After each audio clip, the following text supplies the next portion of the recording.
Hello, esteemed viewers. I am enlightened to bring to you this lesson of curriculum development, and I hope you'll enjoy it and walk with me through the end of it. So, in today's lesson, we are going to major on needs assessment, the planning stage of curriculum development. And needs assessment is conducted because it ensures that the curriculum is based on actual educational needs rather than assumptions. It provides evidence that guides curriculum developers in making informed decisions. So what are the learning objectives that we are going to have by the end of this lesson? Learners, teachers, all of us viewers, we should be able to define what needs assessment is, explain the purpose of needs assessment, identify types of needs assessments, describe the steps involved in conducting a needs assessment, identify the methods to collect needs assessment data, and explain the importance of needs assessment in curriculum development. So I hope you guys are comfortable wherever you are. You have a pen and paper so that we may venture into this lesson. So what is needs assessment? Needs assessment, it's a systematic process that examines what criteria must be met in order to reach a desired education outcome. Or we could also say it's a systematic process that examines what or identifying, it helps in identifying the gaps between the current education system and the desired education outcomes, and it helps the curriculum developers to determine what learners need to learn. What are the learners going to learn in classes? What are they going to learn outside classes? And why the curriculum should be developed? And it also helps developers to determine what problems need to be solved, and it also helps the curriculum developers determine which competencies learners should acquire. So then the key idea, like let's put a current situation. Then in that current situation, you have a gap there. Then in that gap, you go next for the desired situation. So you have a current situation and a desired situation. So in the middle, we have the gap. For example, in the current situation, we have many grade 3 pupils who cannot read, or we could say that many grade 3 pupils cannot read fluently. And the desired outcome is all grade 3 pupils should read independently. So the gap shows the need of a curriculum improvement. So let us look at the justification of conducting a needs assessment. That is the reason to justify the needs assessment process in curriculum development. One, it helps us to identify the gaps in the existing curriculum, so as to guide in providing remedy in the new curriculum. It supports evidence-based decision making.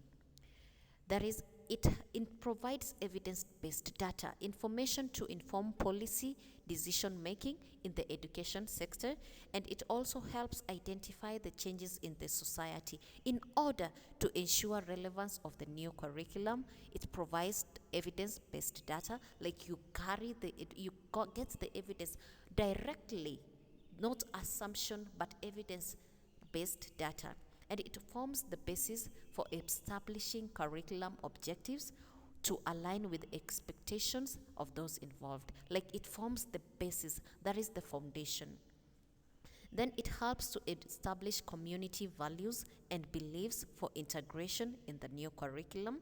It reveals the changing nature of the learning areas, and it also unveils learners' interests, learners' abilities, or attitudes to align to the new curriculum to the development level of the learners. And it also addresses stakeholders' expectations. It reveals on the teachers' expertise and adequacy to guide the preparation of teachers and teachers' trainees.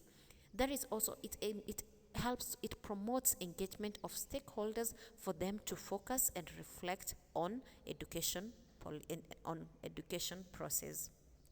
So why is the need assessment important? Like, why is it important? Like, why should we have it? Like, why should we use it? Like, why? So needs assessment, it helps to identify learners' educational needs. So that is where you will understand what is it that these learners need. When you look at your curriculum, what is it that these learners need and it's not there?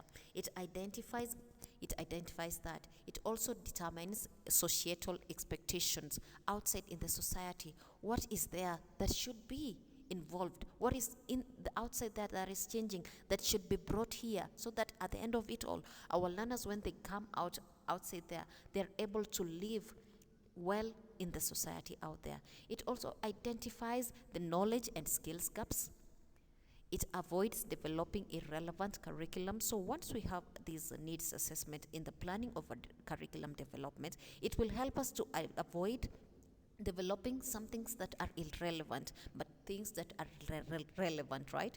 It improves teaching quality, guides curriculum objectives, promote efficient use of resources, and it also improves learning achievements. Then what are the sources of curriculum needs? This curriculum, where are we going to get these sources? We will get them from our learners.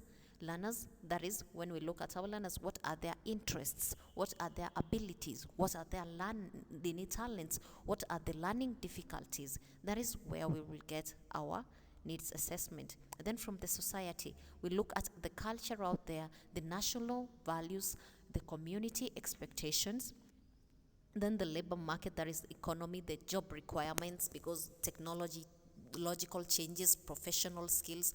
Like when we look at this, the labor market, the economy, so that is when we will be able to bring these things into the school curriculum, so that by the times the people we have, maybe let's say the digital literacy, because that is what is happening in the labor market. So once we have the ability, the knowledge of these things, once we learners are outside there, we are able to continue, we are able to engage properly with the people out there. Then the government, there is the education policies. What does the educational policies talk about in the sector of education? We also talk about the national goals of education. I had them, we have them in my lessons. We all have the national goals, the vision statement. Then lastly, we also have the subject expertise. What is the current knowledge and what is the research findings? We have the steps in conducting a needs assessment. A needs assessment, it is a systematic way, right? That is one of the main ideas you should get. It is a systematic way, right? So what are the steps? We have to first identify the problem. What is the problem? We said grade 3 learners don't know how to read. We first identify the problem. Then we determine the target population.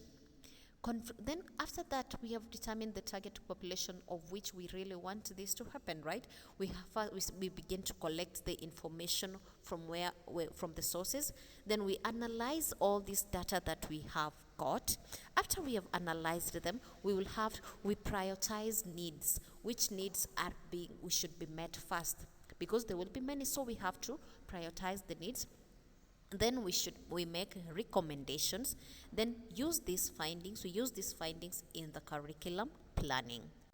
Then methods of collecting needs assessment data. We have questionnaires. So the questionnaires, that is what you will be asking questions people out there, and it's an easy way to get needs assessment data.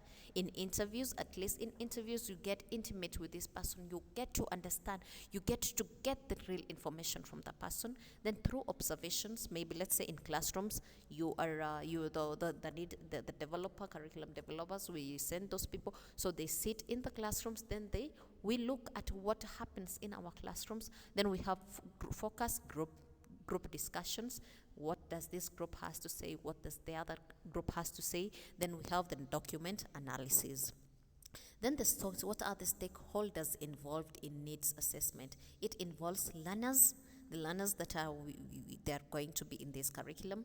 We have teachers, we have parents, we have school administrators, curriculum developers, employers, government officials, community leaders, educational researchers, NGOs, and all these people contribute different perspectives. Then we have the questions asked during a needs assessment. So what are the examples? Let's have a few examples. What should learners know? What should these learners know? What should my learners know, right? So you have to find the problem. You have to identify a problem first, right? What skills are missing? So you'll understand what skills are missing here. What challenges do teachers face? Maybe there is a lot of things. So we have to ask these questions. Are learning materials adequate? Do we have enough computers? Do we have enough laptops? Do we have enough tablets, right? What does society expect from graduates? At the society out there, after we are done learning, after we are done from the school, when we go outside there, what does the society expect from the graduates? Which teaching methods are effective, and are learners achieving what is expected? What's expected? What are the expected outcomes? Are these learners achieving them? Then data analysis in needs assessment. Collected data is analyzed to identify. So why do we analyze this data that we have collected? In order to priority learning needs, so that the skills gaps, resources shortages, teacher training needs, curriculum weaknesses, and the findings help curriculum developers to make evidence-based decisions. Then examples of needs assessment. Let's give a scenarios, right? So like, let's say that many learners perform poorly in mathematics.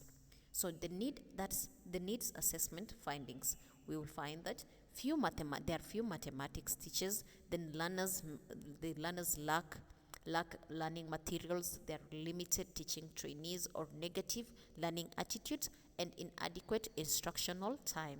Then what does the curriculum response? The response of the curriculum will be revise mathematics. It will revise the mathematics curriculum, introduce practical activities, train these teachers, and provide learning resources.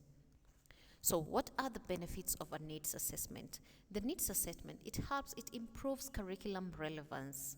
It promotes learner-centered education, saves time and resources, and it also supports informed decision-making, improving educational quality, increases the learning achievement, responds to societal changes, and encourages stakeholders' participation.